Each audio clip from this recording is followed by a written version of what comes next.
हे जे सगळे बांधव आहेत ते माझे बंधू आहेत, माझ्याही बहिणी आहेत.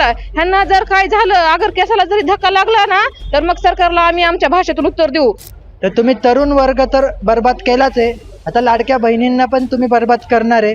मराठा आंदोलक मनोज जरांगे पाटील यांच्या सामूहिक आमरण उपोषणाला आज तिसरा दिवस आहे आणि मागील 2 दिवसांपासून सुरू असलेल्या आमरण उपोषणाला तब्बल 48 तास पूर्ण झालेले आहेत. आणि आपण या ठिकाणी पाहू शकतात, मी सध्या अंतरवाली सराटी या ठिकाणी उभा आहे आणि या उपोषणामध्ये राज्यभरातील विविध भागातून आलेले मराठा आंदोलक शेकडोंच्या संख्येने या उपोषणामध्ये सहभागी झालेले आहेत आणि मनोज जरांगे यांच्या पाठीमागे उभं राहून त्याचबरोबर मराठा समाजाला मराठा आरक्षणाची अंमलबजावणी व्हावी यासाठी हे राज्यभरातून आलेले मराठा बांधव या उपोषणात सहभागी झालेले आहेत. आपण या ठिकाणी पाहू शकतात की जे मराठा आंदोलक आहेत त्यांची आरोग्य विभागाकडून तपासणी करण्यात येत आहे. आरोग्य तपासणी या ठिकाणी सुरू आहे आणि जोपर्यंत मराठा आरक्षणाची मागणी पूर्ण होणार नाही किंवा सरकार मागण्यांची गांभीर्याने दखल घेणार नाही तोपर्यंत हे आंदोलन असं सुरू राहील, अशी सगळ्यांची भूमिका या ठिकाणी पाहायला मिळत आहे. मनोज जरांगे यांच्या आमरण उपोषणाचा आज तिसरा दिवस आहे आणि त्यांचं अंतरवाली सराटीमधलं हे 7वं आमरण उपोषण आहे. आपल्यासोबत या ठिकाणी काही मराठा आंदोलक आहेत, आपण यांच्याशी बोलणार आहोत. नेमकं त्यांना काय वाटतं, त्यांची भूमिका काय आहे, ताई काय सांगणार, कुठून आले आहेत, आजचा तिसरा दिवस आहे उपोषणाचा, काय मागणी? मी नाशिकहून आले, सुलक्षणा भोसले. आजचा आमरण उपोषणाचा तिसरा दिवस आहे आणि ही 8वी वेळ आहे. पण हे जे उपोषण आहे हे सामूहिक उपोषण आहे, त्यामुळे तरुण वर्ग आणि अगदी वयोवृद्ध माता भगिनी आम्ही सर्व आमरण उपोषणासाठी बसलेलो होतो. परंतु माता भगिनींच्या बाबतीत दादांनी हा निर्णय घेतला की ताई तुम्ही उपोषण करू नये, कारण माता भगिनींचे हाल होणार आहे, त्यामुळे तुम्ही उपोषण बसू नका, आम्हाला समर्थन द्या, असं दादांचा आम्हाला आदेश आल्यानंतर आम्ही समर्थनासाठी बसलो आहोत. परंतु सोयरे कायद्याच्या अधिसूचनेला 1 वर्ष पूर्ण झाले, मात्र 1 वर्ष होऊन देखील या कायद्याची अंमलबजावणी झालेली नाहीये. 1 वर्ष हा लढा सुरू आहे. मनोज जरांगे म्हणताय की हा लढा आता अंतिम टप्प्यात आलेला आहे, मात्र अद्यापपर्यंत याचा शेवट होत नाहीये. काय वाटतं, सरकार वेळकाढूपणा करतंय का आणि काय भूमिका असणार? सरकार निश्चितच वेळकाढूपणाच करत आहे. आधी सुरुवातीला सरकारने असं सांगितलं की आमच्या हातामध्ये काही नाहीये. मुख्यमंत्री आपले शिंदे सरकार ज्या वेळेस त्यांनी दादांना आश्वासन दिलं आणि गुलाल उधळला, अगदी छत्रपतींची शपथ घेऊन त्यांनी मराठा समाजाची फसवणूक केलेली आहे आणि आता सत्ताही त्यांची आहे, आमदारही त्यांचे आहे, मंत्रीही त्यांचे आहे. मग काय अडचण येत आहे? थोडक्यातच मराठा समाजाला यांनी गाजरं दाखवण्याचं काम केलेलं आहे. अगदी बरोबर आहे. ताई तू कुठून आली आहे, काय सांगशील या उपोषणाबद्दल, तुला काय वाटतं? मी पुण्यावरून आलेली आहे. मी सायली जाधव बोलते. मला असं वाटते की सरकारने आता आम्हाला आरक्षण द्यायला पाहिजे. आमची मनोजरांची हालत खूपच खराब आहे आणि इतर उपोषण करते. आज आमचा तिसरा दिवस आहे उपोषणकर्त्यांचा. सगळ्यांची हालत बघू शकता तुम्ही. कुणाचा BP लो झाला आहे, शुगरचा त्रास आहे कुणाला, तरी ते इथं आलेत आणि अगदी तरुणांपासून ते वयस्करांपर्यंत आलेले आहेत. बघू शकता तुम्ही किती माणसं आलेली आहेत आणि त्यांनी साधा पाण्याचा थेंबही घेतलेला नाही. आता काय मागणी काय? माझी एकच मागणी आहे की सरकारने आम्हाला आता आरक्षण द्यायला पाहिजे. किती बघसाल रे सरकार, किती बघसाल, आमचे किती हाल होतात आमचे, बघू शकता तुम्ही. पण सरकारला कसं कळत नाही आमचे किती हाल होतात ते. आमचे मनोजदादांचे ते आजारी पडलेत तरी ते उपोषण करतात. आम्ही सगळ्यांनी त्यांना सांगितलं तरी ते ऐकत नाहीयेत. अगदी बरोबर. ताई तुम्ही कुठून आल्यात, काय मागणी? आजचा तिसरा दिवस आहे उपोषणाचा, शेकडोंच्या संख्येने या ठिकाणी मराठा समाज उपोषणाला बसलेला आहे. काय वाटतं, काय चित्र आहे नेमकं? माझं नाव मंदाकिनी रामकिसन बारकुल, मी येरमाळे इथून आलेली आहे.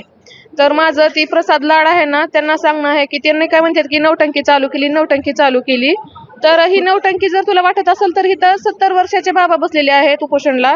दादांची तर तब्येत खालवलीच आहे, त्या बाबांनी देखील पाणी घेतलं नाही. तुला जर तसं वाटत असेल ना तर तू ये, तुझ्या करदुड्याला करदुडा बांधून इथं तुला पण इथं उपोषण करायला लावू, म्हणजे तुला समजल. मागच्या दारातून आलास नाला एक कुत्र्या, तुला लाज वाटायला पाहिजे. हरामखोर साल्या, तुला माझी भाषा आणखीन तुला माहित नाही. तू जर आमच्या दादाबद्दल, अगर माझ्या मावळ्याबद्दल एक जरी वक्तव्य शब्द बोललास ना तर गाठ ह्या मराठ्याच्या वाघिणीशी आहे. तुला बसलाय काय उपोषणामध्ये पाहुणे वगैरे?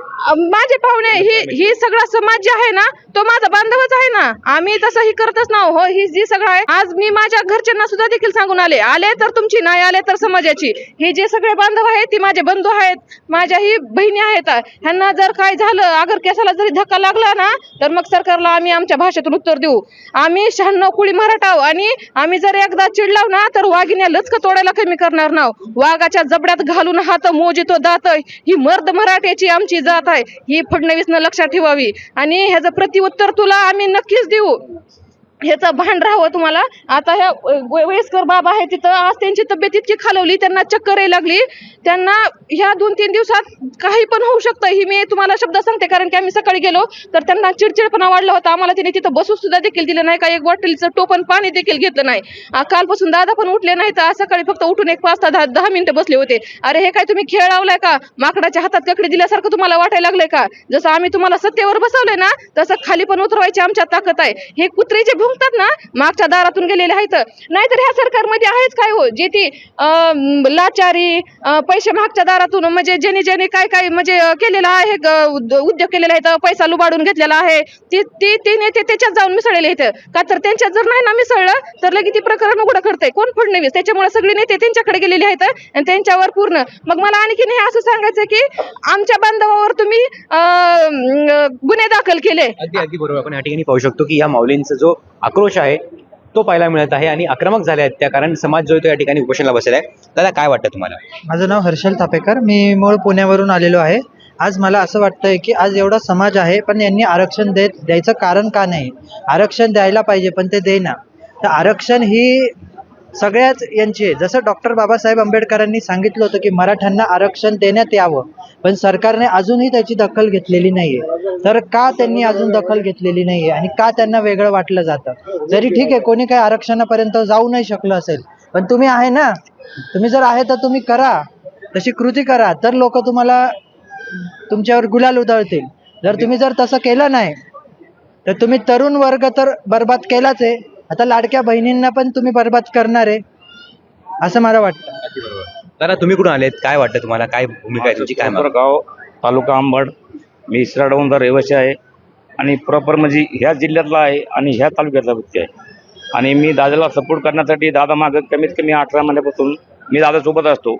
आज दादाला डोळ्याला असं पाणी येतं आहे की आज 1 वर्षापूर्वी आम्ही वाशीमध्ये होतो आणि वाशीमध्ये असताना एकनाथ शिंदेंना आमच्यावर गुलाल टाकला होता. त्या गुलालाच्या आत मला असं अपमान वाटू राहिलं आणि असं हृदय असं माझं फिरून आलंय की त्यांना माझा अपमान केला, पण माझ्या पूर्ण मराठा समाजाचा त्यांना अपमान केलेला आहे. हा मराठा समाज त्याला कधीही माफ करणार नाही. आणि ही जी मुलगी आलेली ही सायली नावाची मुलगी मित्रांनो, तर ही सायली नसून ही पूर्ण समाजाची सावली म्हणून इथपर्यंत आलेली आहे. तिनं आज इथं आमरण उपोषण पकडलेलं आहे. इतकी तरी थोडी मराठा समाजाला लाज वाटलं पाहिजे. आज जर 8 वर्षाची मुलगी समजा उपोषण पकडते समाजासाठी आणि तुम्ही घरी बसून वक्र आखू राहिले, तुम्हाला लाजा वाटला पाहिजे. तुम्हाला इथं यायला काय होतं अंतरवलीमध्ये? तुम्ही पूर्ण समाजाला इथं यावा आणि दादांना पाठिंबा द्यावा अशी माझी समाजाला विनंती मित्रांनो. निश्चित आपण या ठिकाणी पाहू शकतो समाजाला सरकारने आरक्षण द्यावं आणि समाजाची जी मागणी आहे मराठा समाजाची ती पूर्ण करावी आणि हे जे काही उपोषण करते यांचं उपोषण लवकरात लवकर स्थगित करावं आणि रद्द करावं अशी मागणी जी आहे ती अंतरवाली सराटीत आलेल्या मराठा समाजाकडून होत आहे. दरम्यान अंतरवाली सराटीमध्ये आता शेकडोंच्या संख्येने या ठिकाणी मराठा बांधव उपोषणाला बसलेले आहेत आणि सरकार आता काय भूमिका घेत आहे पाहणं महत्त्वाचं असणार आहे. गौरव साळी, मुंबई तक, जालना.